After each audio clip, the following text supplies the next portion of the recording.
Halo guys, Assalamualaikum warahmatullahi wabarakatuh. Annyeong, welcome to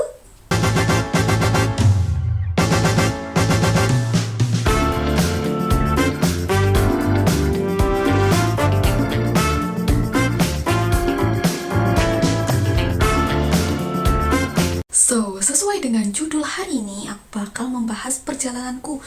Bagaimana sih caranya dapat beasiswa D3 hingga S1 di China?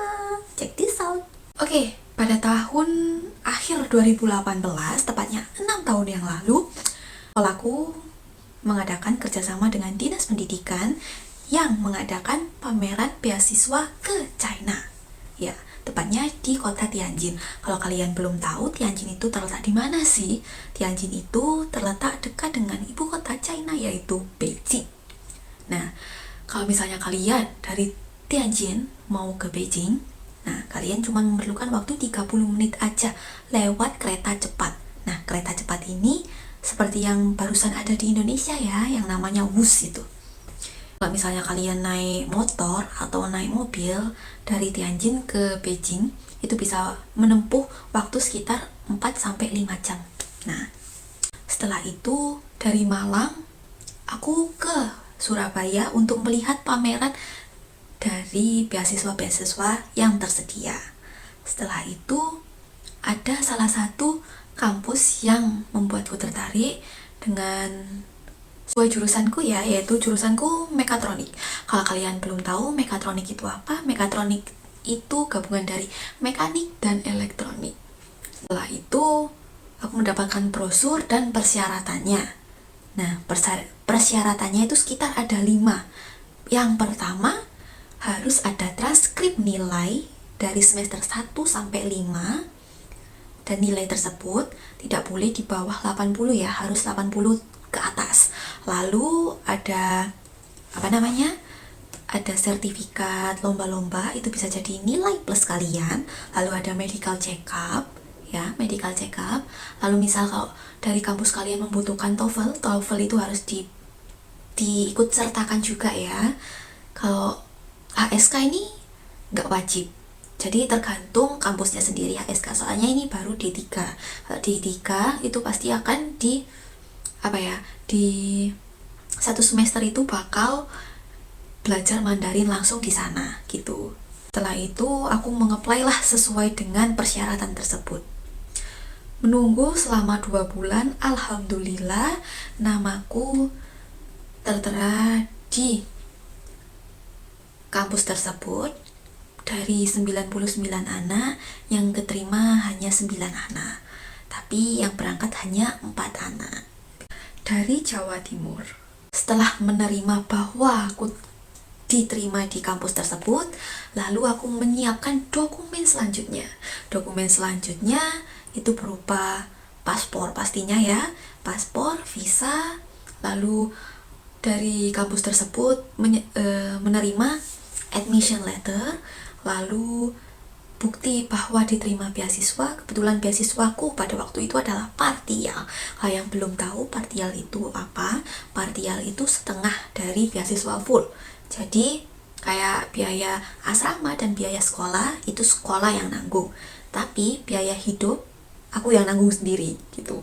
Dan kebetulan di Tianjin itu biaya hidupnya setara lah dengan biaya hidup di Malang gitu. Setelah memenuhi kriteria selanjutnya, alhamdulillah aku lulus pada bulan Juni 2019. Setelah itu menunggu keberangkatan pada tanggal 28 Agustus 2019. Aku berangkat langsung dari Surabaya ke Tianjin ya. Lalu sampai di Tianjin disambut hangat dengan guruku ya. Setelah itu aku menjalankan 1 semester kuliah bahasa China ya, kuliah bahasa China di Tianjin International Chinese College ya. Jadi mulai September sampai Januari awal. Nah, di situ itu banyak pengalaman yang tidak terlupakan. Di TICC aku mendapatkan teman dari berbagai macam negara di dunia. Contohnya Thailand, Italia, Pakistan, lalu ada dari Arab juga. Yaman, dari Yaman dan lain-lain. Lalu di Tianjin itu lumayan banyak makanan halal, jadi nggak perlu khawatir lah ya gitu. Terus ada sekitar 4 atau 5-an gitu masjid di sini. Setelah itu sekitar bulan Januari 2020 aku balik ke Indonesia untuk liburan winter. Itu hanya untuk liburan ya. Terus waktu itu tuh aku udah pesen tiket. Udah pesen tiket buat balik ke Tianjin lagi pada bulan depannya Februari gitu. Lalu dikabarkan ada berita corona itu ya. Terus habis itu guruku mengumumkan jika kalau misalnya aku kembali ke sana, memaksakan untuk kembali ke sana bakal di DO gitu. Jadi ya mending mengikuti peraturan yang ada di sini gitu. Lalu aku menempuh kuliah online sampai 2022 dan di situ kerasa banget stresnya ya, soalnya dari jurusanku sendiri pastinya memerlukan banyak praktek daripada teori gitu. Tetapi di tahun terakhir 2022 sebelum aku lulus itu ada internship. Nah kebetulan internshipnya boleh di Indonesia. Kebetulan aku internship di bidang yang sama yaitu mekanik ya pastinya. Dan alhamdulillah aku internship selama 4 bulan, lalu lulus di bulan Juli 2022. Nah, nggak sampai itu aja perjalananku teman-teman. Pastinya aku masih stres ya. Soalnya ilmu yang aku dapat itu belum kayak cukup gitu loh, belum lega gitu. Tapi waktu zaman corona, aku sambil membuka usaha dan melakukan part-time sebagai private teacher Mandarin ya. Jadi aku menjadi private teacher dari HSK 1 sampai HSK 3. Nah, tapi dari lubuk hati yang paling dalam ini itu masih pingin ngerasain kuliah tatap muka gitu loh. Terus akhirnya aku kontak lah dari dosenku tersebut. Kebetulan hubunganku dan hubungan dosen-dosenku tersebut sangat baik. Lalu aku meminta bantuan bagaimana caranya melanjutkan S1 dari D3 ke S1. Lalu aku selalu neror dosenku selama 2 bulan itu, dan alhamdulillahnya aku mendapatkan kampus ini kampus yang sekarang aku tempuh ya. Dan aku mengapply lagi seperti yang aku lakukan di D3 tersebut, tapi aku menambahkan nilai dari HSK ku tersebut gitu. Tapi yang membedakan adalah transkrip nilai D3-nya gitu ya. Dan alhamdulillahnya aku keterima di Tianjin University Technology and Education ya, tepatnya di sini ya. Tepatnya sekarang ya, dengan jurusan mekanik desain selama 2 tahun. Soalnya extend ya, jadi cuman lanjutan aja gitu. Jadi aku bakal lulus tahun depan. Doain ya teman-teman, semoga lancar. Dan kebetulan yang aku ambil adalah Chinese Language Program. Soalnya nggak ada yang English Language Program gitu. Dan kebetulan pada September 2023 aku berangkat lagi ke Tianjin menempuh pendidikan lanjutan ini sampai sekarang gitu teman-teman. Jadi banyak hal yang enak dan tidak mengenakan.